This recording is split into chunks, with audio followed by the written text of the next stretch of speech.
now we go on our streak. Now we go on our big streak to get into this arena. We're 99th. Probably out of not that many.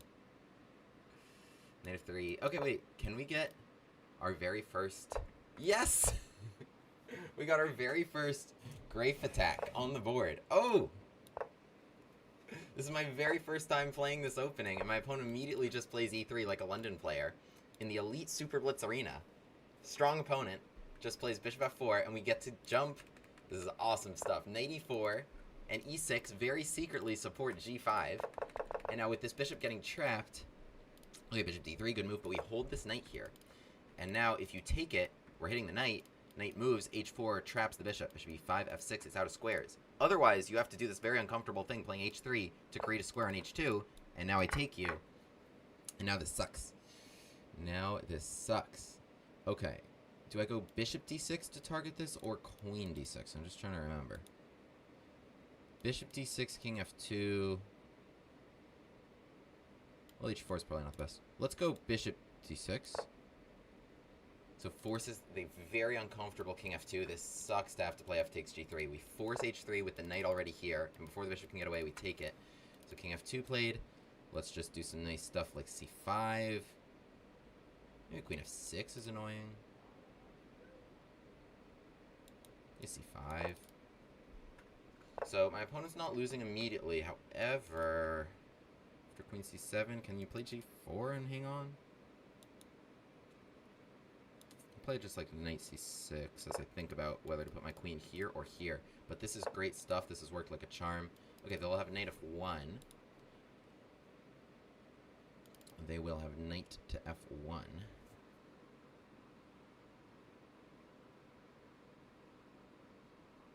Let's put our queen on F6.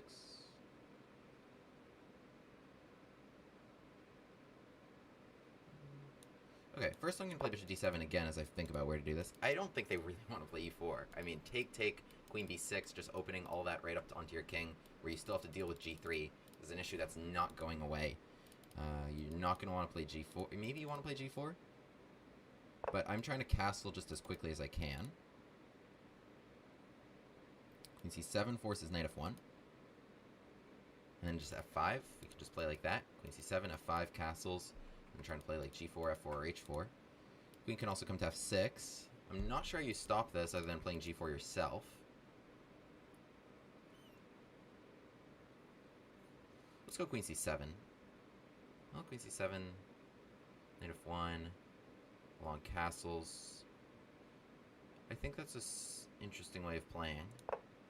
Because G5 can't really be taken. You're not going to want to do that. Yeah, so they go here, and now I'm going to castle along, is my plan.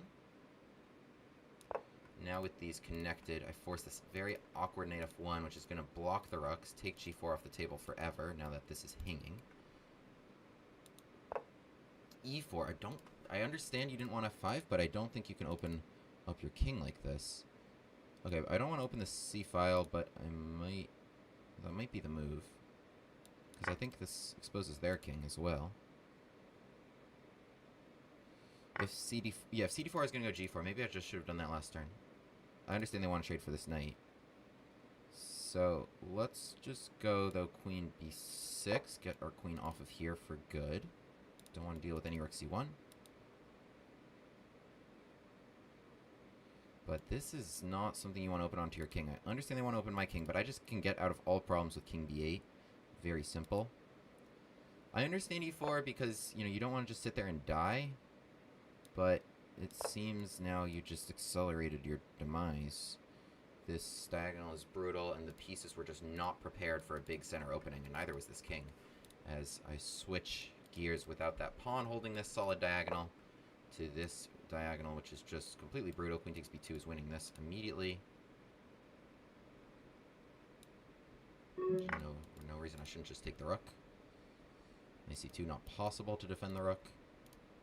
And like I said, the rooks are not coordinated, which in general limits your options. This is a fun one. This is a really, really fun opening. We got to focus here with the 18 seconds on the clock. This is fine. I mean, this king is just Takes a2 is a good move.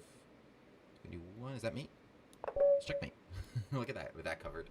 Rook on d1. Okay, wait, we got him. This is my very first. I just put out this video, like over an hour long, detailing all the theory about how to crush London players with this line. Brand new. Nobody's played this before. Okay, I guess some people are already playing this. Look at that. That's way more games than when I put out this video. So get on it quick before people find out what to do against it. But even against the best things to do against it, that's also covered in the original video. Yeah, first game here against the delayed London. So against London players, right, we have this very fun London Crusher 9000 line with, let me get to that later. But knight f3, we'll talk about what to play against immediate bishop f4. But we play here e6, right, which is a harmless enough move that's good enough against, you know, no matter what they do, right? E6 can be useful against anything. Bishop f4, and we jump knight e4 suddenly, right? And London players, you know, are like, as soon as they play bishop f4, they're almost pre-moving e3. I'll talk about the better move here, which is knight d2, challenging this knight. But they're almost pre-moving e3, and I've gotten this already with g5 now.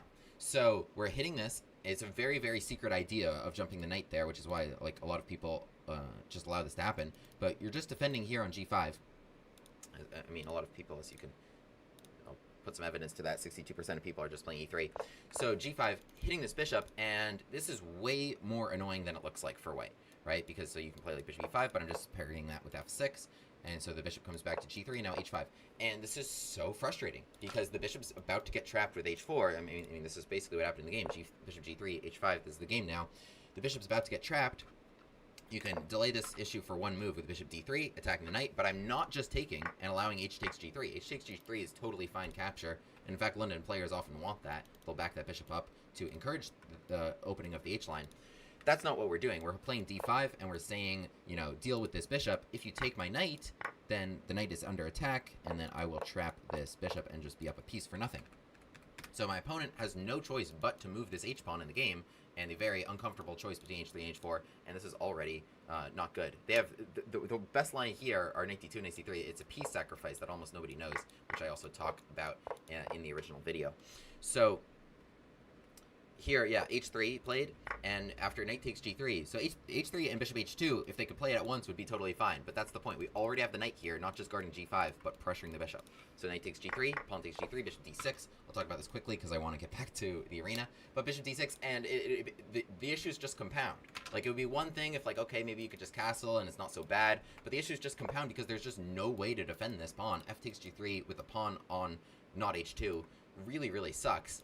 And so king f2 has to be played, and, you know, I think this game is actually really important for the state of Great Attack theory, because I kind of just leave it off here in the video with, you know, talking about some ideas about how to increase your pressure here. But this might be the first time we ever put that into action. Have we gotten games in this position? Oh, wow, we have gotten games in this position. More people are playing this than I thought. Okay, so here I just played the simple c5, putting pressure on the d4 pawn. c3 makes a lot of sense, especially if you're a London player, to fortify against this, but, you know, you've lost your London bishop, and you've lost your king safety and everything. So here comes knight c6, knight d2, they're doing London things. We're just developing very simply bishop d7, our position is very nice, queen c7. There's nothing great that white can do, right, because they want to untangle and play like that, and so to manually castle, but we have so much pressure on g3, and you're not really wanting to play g4. I don't know, are you wanting to play g4? Is it so bad? g4 is probably what I would try to untangle, but they're preparing this e4 break, which is just not a good idea, as was demonstrated in the game. So knight f1 had to be played here to guard g3. Queen also could have gone to f6. Queen f6 is also a very legitimate idea, threatening g4 to win here, and it's hard to get out of the way of that. You move your king, you're going to lose this pawn. So queen f6 makes a lot of sense as well. So, queen c7 attacking g3, knight f1 played, long castle, just very simple stuff. And now my next ideas was just to play f5, and maybe like g4, h4, just get the rooks here. Like, you don't want to take this pawn, because here comes like rook g8, make that knight move, and then I'll take g3. You can't take f7, that just gets worse.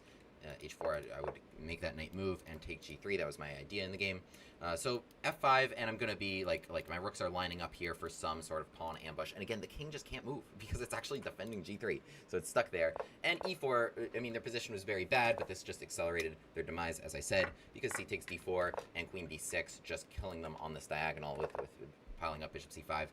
If you open the center, you know, it needs to be good for you. It needs to be good for you. Your rooks need to be ready for it. With the pawn trades coming, that needs to benefit you, and your king needs to be safe. But e3 just opened that diagonal right up onto the king. I mean, I understand why they did it. You don't want to just sit there and die.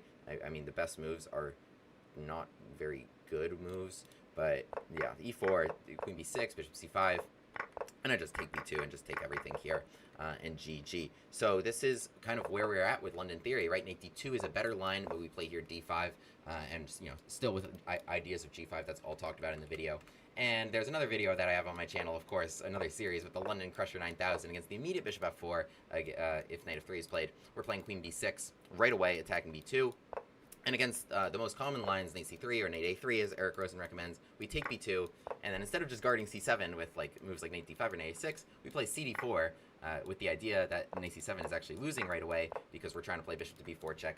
This is also really fun and covered on my channel. Please crush those London players and subscribe. GCRU, baby. William Grave, the Gambit man, takes his seat at the board. e4, e5, knight f3, bishop c5. The Bushcast Gambit on the board. On with the Gambit classes.